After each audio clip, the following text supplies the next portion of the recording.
दर्शक गण नमस्कार। देश के लाखों ईपीएस पैमानावर पेंशन भोगियों के लिए आज एक ऐतिहासिक दिन है। एक ऐसा दिन जिसका वे वर्षों से इंतजार कर रहे थे। उनका लंबा और कठिन संघर्ष आखिरकार रंग लाया है और उनके चेहरों पर एक नई आशा की किरण लौट आई है। प्रधानमंत्री नरेंद्र मोदी के नेतृत्व वाली सरकार ने ईपीएस 95 पेंशन में बढ़ोतरी को सैद्धांतिक रूप से मंजूरी दे दी है। इस घोषणा के बाद से पेंशन भोगियों में खुशी की लहर दौड़ गई है। यह खबर सोशल मीडिया पर तेजी से फैल रही है और चारों तरफ एक उत्सव का माहौल है। यह कोई साधारण घोषणा नहीं है, बल्कि लाखों वरिष्ठ नागरिकों के जीवन को बदलने वाला एक बड़ा फैसला है। इस नई घोषणा के अनुसार अब पेंशन की राशि को बढ़ाकर 7,500 रुपये कर दिया गया है। इसके अलावा पेंशनरों और उनकी पत्नियों को महंगाई भत्ता, डीए और मुफ्त चिकित्सा सुविधा भी प्रदान की जाएगी। यह फैसला उन सभी लोगों के लिए एक वरदान साबित होगा जिन्होंने सालों तक इस दिन की प्रतीक्षा की थी। यह उन सभी पेंशन भोगियों की जीत है जिन्होंने अपनी मांगों के लिए कभी हार नहीं मानी। लंबा संघर्ष और सरकार पर दबाव, यह महत्वपूर्ण फैसला ऐसे समय में आया है जब देश भर के पेंशन भोगी अपनी जायज मांगों को लेकर लगातार आंदोलन कर रहे थे। भारतीय मजदूर संघ और अन्य ट्रेड यूनियनों के बैनर तले ये वरिष्ठ नागरिक वर्षों से पेंशन में वृद्धि की मांग कर रहे थे। उनका तर्क पूरी तरह से सही था। वर्तमान में मिल रही 1,000 रुपये से भी कम की पेंशन इस बढ़ती महंगाई के दौर में जीवनयापन के लिए बिल्कुल अपर्याप्त थी। यह पेंशन की राशि वर्ष 2014 में तय की गई थी और पिछले 8 सालों से इसमें कोई बदलाव नहीं हुआ था। इसके कारण पेंशनरों की आर्थिक स्थिति बेहद दयनीय हो चुकी थी। इस आंदोलन को और अधिक गति देने के लिए कमांडर अशोक रावत ने एक राष्ट्रव्यापी आंदोलन की घोषणा की थी, जिसे 4 और 5 अगस्त को दिल्ली के जंतर मंतर पर आयोजित किया जाना था। कमांडर रावत ने इस आंदोलन की लिखित सूचना कई उच्चाधिकारियों को भेजी थी, जिनमें सीबीटी के आयुक्त, ईपीएफओ, प्रधानमंत्री, राष्ट्रपति और भारत के मुख्य न्यायाधीश सीजेआई शामिल थे। इस घोषणा ने केंद्र सरकार को हिलाकर रख दिया। सरकार को यह डर था कि यदि यह आंदोलन होता है तो देश भर में एक बड़ा राजनीतिक संकट खड़ा हो सकता है, जिसे संभालना बहुत मुश्किल होगा। विपक्षी दलों ने भी इस मुद्दे पर सरकार पर दबाव बनाना शुरू कर दिया था। विशेष रूप से टीडीपी के अध्यक्ष चंद्रबाबू नायडू ने प्रधानमंत्री मोदी को पहले ही चेतावनी दी थी। उन्होंने कहा था कि अगर सरकार ने पेंशनरों की मांगों को नहीं माना तो इससे टीडीपी और सरकार के बीच संबंधों में खटास आ सकती है। ऐसे में जंतर मंतर पर होने वाला यह आंदोलन आग में घी का काम कर सकता था, जिससे सरकार की मुश्किलें और भी बढ़ सकती थीं। सरकार की प्रतिक्रिया और कमांडर रावत का दृढ़ रुख, इन सभी परिस्थितियों को देखते हुए प्रधानमंत्री मोदी ने खुद आगे आकर एक बयान जारी किया। उन्होंने कहा कि सरकार ने पेंशन में बढ़ोतरी की प्रक्रिया पूरी कर ली है और फाइलें तैयार हैं, जिन पर जल्द ही हस्ताक्षर और मुहर लगाई जाएगी। उन्होंने यह भी कहा कि देश के सभी वरिष्ठ नागरिकों, ट्रेड यूनियन कर्मचारियों और भारतीय मजदूर संघ के सदस्यों को बढ़ी हुई पेंशन की राशि जल्द ही मिलना शुरू हो जाएगी। प्रधानमंत्री ने कमांडर अशोक रावत से अपील की कि वे 4 और 5 अगस्त को होने वाले आंदोलन को स्थगित कर दें और थोड़ा इंतजार करें। लेकिन कमांडर अशोक रावत अपनी बात पर अडिग रहे। उनका कहना था कि प्रधानमंत्री लगातार झूठे वादे कर रहे हैं और केवल आश्वासन दे रहे हैं। उन्होंने सवाल उठाया कि अगर पेंशन बढ़ाने की प्रक्रिया पूरी हो चुकी है तो फिर इसे लागू क्यों नहीं किया जा रहा है। उन्होंने कहा कि प्रधानमंत्री के बयानों से पेंशनरों का पेट नहीं भरेगा, बल्कि पैसों से भरेगा। वर्तमान में मिल रही 1,800 रुपये की राशि जीवन जीने के लिए पर्याप्त नहीं है। इसलिए जब तक पेंशन की राशि खातों में नहीं आ जाती, तब तक आंदोलन स्थगित नहीं होगा। इस सख्त रुख ने प्रधानमंत्री और पूरी भाजपा में खलबली मचा दी। सरकार ने इस स्थिति को संभालने के लिए श्रम और रोजगार मंत्री मनसुख मांडविया को कमांडर अशोक रावत के पास बातचीत के लिए भेजने का फैसला किया। उनका मकसद था कि मनसुख मांडविया कमांडर रावत को समझाएं और आंदोलन को रोकने की अपील करें।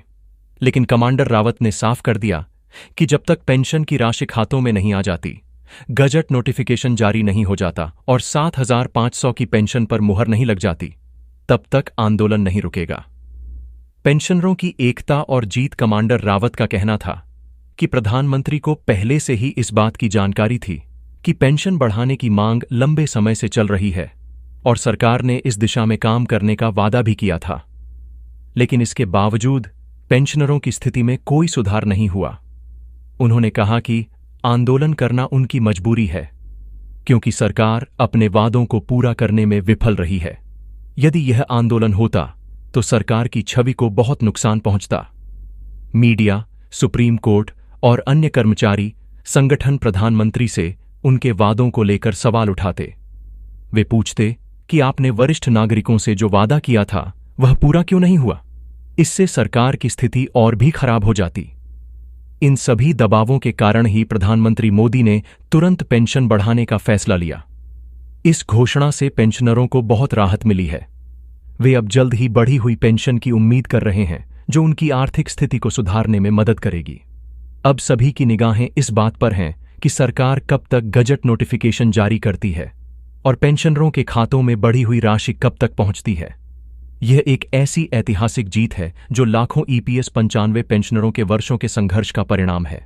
इस संघर्ष में कमांडर अशोक रावत और भारतीय मजदूर संघ जैसे संगठनों ने महत्वपूर्ण भूमिका निभाई है।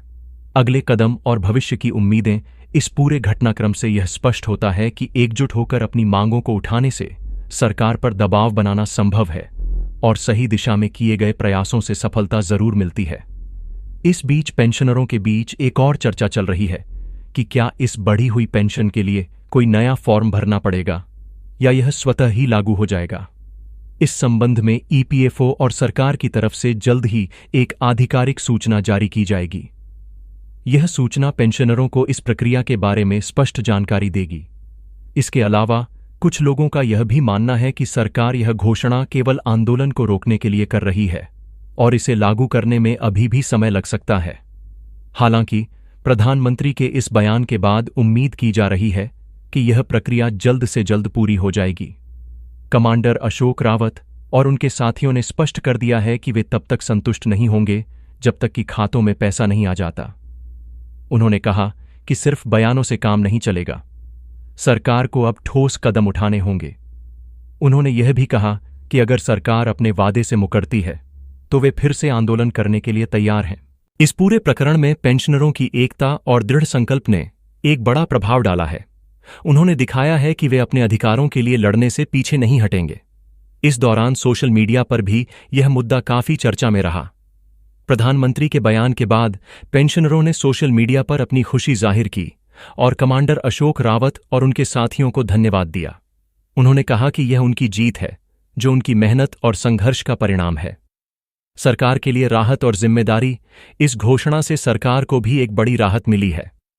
अब उन्हें आंदोलन के डर से मुक्ति मिल गई है और वे अन्य महत्वपूर्ण मुद्दों पर ध्यान केंद्रित कर सकते हैं। हालांकि सरकार को यह सुनिश्चित करना होगा कि वे अपने वादों को समय पर पूरा करें, ताकि पेंशनरों का विश्वास बना रहे। यह भी ध्यान देने योग्य है कि सरकार ने डीए और मेडिकल सुविधाओं के प्रावधान को भी मंजूरी दी है। यह एक महत्वपूर्ण कदम है, क्योंकि इससे पेंशनरों को चिकित्सा संबंधी खर्चों में भी राहत मिलेगी। कई वरिष्ठ नागरिकों के लिए चिकित्सा खर्च एक बड़ा बोझ होता है और यह सुविधा उनके लिए एक बड़ी मदद साबित होगी। अब देखना यह है कि सरकार कब तक इस प्रक्रिया को पूरा करती है और कब तक पेंशनरों के खातों में बढ़ी हुई राशि पहुंचती है। सभी की निगाहें अब सरकार के अगले कदम पर टिकी हैं।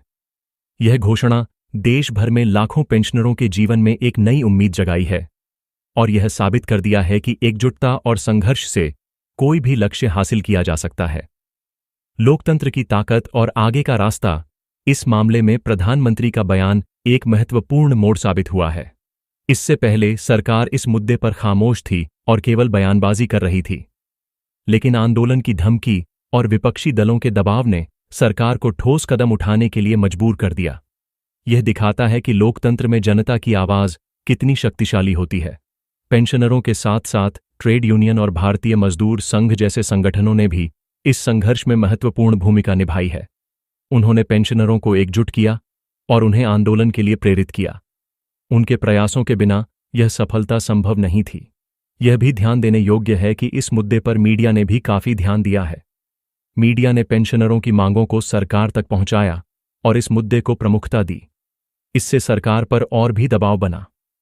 अब जब यह घोषणा हो चुकी है तो पेंशनरों को अब थोड़ा और इंतजार करना होगा, लेकिन यह इंतजार मीठा फल देगा जैसा कि प्रधानमंत्री ने कहा था। यह फल 7,500 की पेंशन, डीए और मुफ्त चिकित्सा सुविधा के रूप में आएगा। पेंशनरों के लिए यह एक बड़ी जीत है, क्योंकि इससे उनकी आर्थिक स्थिति में सुधार होगा और वे सम्मान के साथ अपना जीवन जी सकेंगे। यह घोषणा यह भी साबित करती है कि सरकार वरिष्ठ नागरिकों के कल्याण के प्रति गंभीर है और उनके हितों की रक्षा के लिए प्रतिबद्ध है। इस पूरे घटनाक्रम से यह भी स्पष्ट होता है कि सरकार को जनता की मांगों को गंभीरता से लेना चाहिए और उन्हें समय पर पूरा करना चाहिए। अगर ऐसा नहीं होता है तो जनता को आंदोलन करने के लिए मजबूर होना पड़ता है। यह घोषणा एक नई शुरुआत है और उम्मीद है कि यह पेंशनरों के जीवन में एक सकारात्मक बदलाव लाएगी। अब सभी की निगाहें इस पर हैं कि सरकार कब तक इस वादे को पूरा करती है और कब तक पेंशनरों के खातों में पैसा पहुंचता है। कमांडर अशोक रावत ने भी इस घोषणा का स्वागत किया है, लेकिन उन्होंने स्पष्ट कर दिया है कि वे तब तक सतर्क रहेंगे जब तक कि यह वादा पूरा नहीं हो जाता। उन्होंने कहा कि वे तब तक अपनी नजर बनाए रखेंगे जब तक कि हर पेंशनर के खाते में बढ़ी हुई राशि नहीं आ जाती। यह एक महत्वपूर्ण कदम है जो लाखों पेंशनरों के जीवन में बदलाव लाएगा और उन्हें सम्मान के साथ जीवन जीने का अवसर देगा। यह एक ऐसी जीत है जो वर्षों के संघर्ष का परिणाम है।